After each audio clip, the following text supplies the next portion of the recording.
বাবারা তোমরা আইছো, আমার পোলাটা অসুস্থ, তোমরা ভালোভাবে শান্তভাবে কইতো, বান্দরামি করো না। আর বান্দরামি করা রইলে বন্ধুর লগে আর দেখা করো না। দে বন্ধু বালিশটা দে।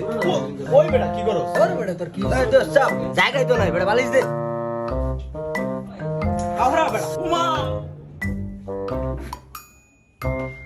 মামা মিষ্টি গুলা রাইকে দেখি করব খায়া লাই, ওর তো মিষ্টি পছন্দ। চল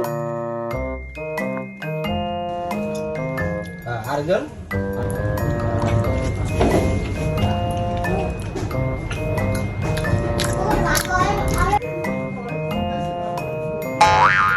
বান্দর পোলাপাইনের কাজ কাম দেখছো, হাফ কেজি মিষ্টি লইছে, ওরা নিজেরাই খায় লইছে। পোলাপাইন দি সব বান্দর, আমার পুটটা একটা বান্দর আর বন্ধুগুলো আরেকটা বান্দর। বন্ধু চল জায়গা কারেন্ট গেছে গা, কালকে আবার আইমুনি। বন্ধু থাক জায়গা, হ্যাঁ তো থাক, থাক।